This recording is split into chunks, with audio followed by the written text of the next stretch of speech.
জীবন রক্ষাকারী যে স্যালাইনটা আপনারা সেই স্যালাইনটা নকল করে ফেলতেছেন।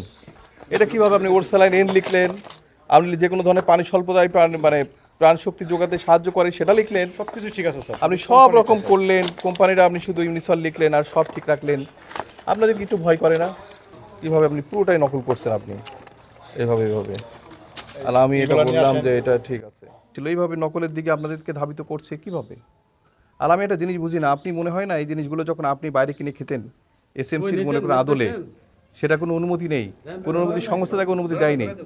এই যাদেরকে বলছেন যে অনুমতি সংস্থাগুলো আছে প্রত্যেকের ল্যাব আছে, তাদের ব্যাচ নম্বর আছে, ওই ল্যাবে কতটুকু সোডিয়াম গেল, কতটুকু পটাশিয়াম আছে, কতটুকু লবণ আছে, এবং এটা যদি ইমব্যালেন্স হয় আপনার কিডনির উপর ইম্প্যাক্ট পড়তে পারে। আপনার কিডনি এটা সরাসরি মানে এটা সরাসরি ইম্প্যাক্ট পড়ে এগুলোতে, কারণ কিন্তু লবণ পানি আছে, কতটুকু লবণ দিতে হবে আপনি তো জানেন না। আর আপনারা ঘোষণা করে দিলেন যে না ঠিক আছে এটা হচ্ছে স্যালাইন, ওরাল স্যালাইন, পানির শূন্যতা রোধ করে। কিভাবে করলেন?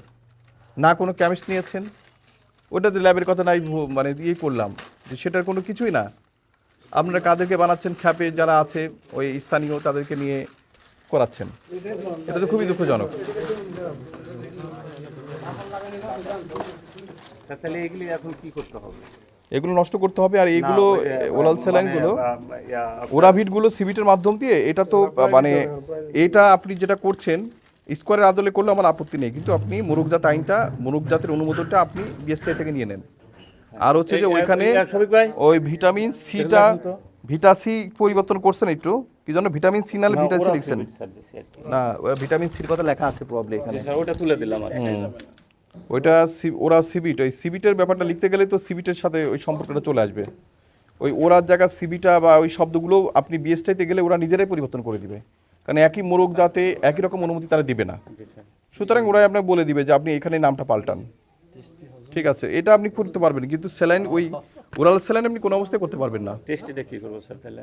টেস্টিনের ব্যাপারেও আপনি করতে পারবেন না, টেস্টির ব্যাপারেও আমরা ধরছি, এবং টেস্টির ব্যাপারে আমাদের নির্দেশনা হচ্ছে লবণ পানি শরবত হোক বা অন্য কোনোভাবে ওয়েতে হোক সেটাই যেতে হবে। ওটা বেস্ট থেকে এগুলো খেয়ে যদি মানুষ অসুস্থ হয় আপনারা মামলার ভিতরে পড়ে যাবেন যে কোনো সময়। আপনি কয়দিন চাকরি করবেন, এই করবেন, পরিবার নিয়ে ভালো থাকবেন, এইসব ঝামেলার ভিতরে কেন যাবেন?